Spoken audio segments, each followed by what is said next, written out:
semaine, je faisais l'objet d'un matraquage extraordinaire dans une certaine presse au Cameroun avec une histoire de proximité sociologique, que j'aurais une proximité avec Maurice Kamto, simplement parce que j'avais invité un activiste, et Richard Bonnat. Hein?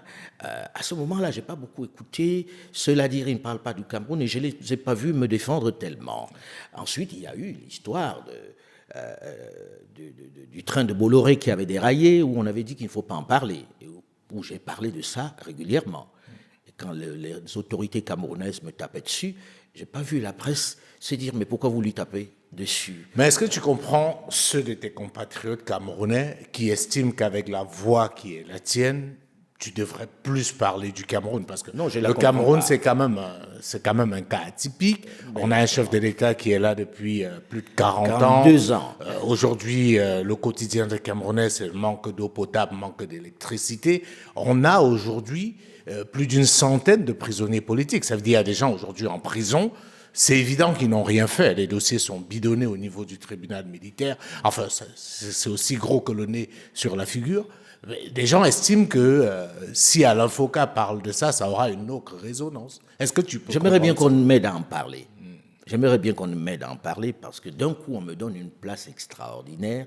Nous sommes un certain nombre de journalistes camerounais parce que dans ce domaine-là, les Camerounais ont plutôt pas trop mal réussi.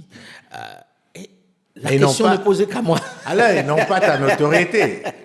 La question n'est posée qu'à moi. Ils n'ont pas ta notoriété. Que ceux qui me font ce procès fassent le travail pour moi. Je serai admiratif. Je serais content que ces étrangers qui disent pourquoi ils parlent seulement des autres pays, ils devraient parler son pays, qu'ils parlent aussi du mien. Je serais bien content qu'ils en parlent. Je parle de ce que je connais. Je suis parti du Cameroun il y a une quarantaine d'années.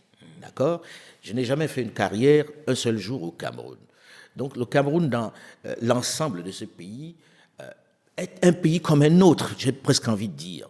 Bien sûr, c'est mon pays pour lequel j'ai un attachement extraordinaire. Je voulais justement dire, je connais ton attachement pour le Cameroun. Oui, oui. Donc ça me surprend que mais en même temps, professionnellement, je ne suis pas comme un pays. Professionnellement, je ne suis pas spécialement outillé.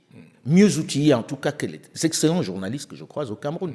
Parce que s'il y a bien quelque chose de fabuleux au Cameroun, c'est que tu trouves d'excellents journalistes. Je ne suis pas aussi outillé qu'eux. Là, par exemple, ça fait presque 4 ans que je n'ai pas mis les pieds à Yaoundé, au Cameroun. Comment puis-je en parler plus? Et mais est-ce qu'il faut comme dit Richard Bonnat, et il a été inspiré par Dieu ce jour-là, je crois, il dit, si on vous explique le Cameroun, et vous avez compris, c'est qu'on ne vous a pas bien expliqué.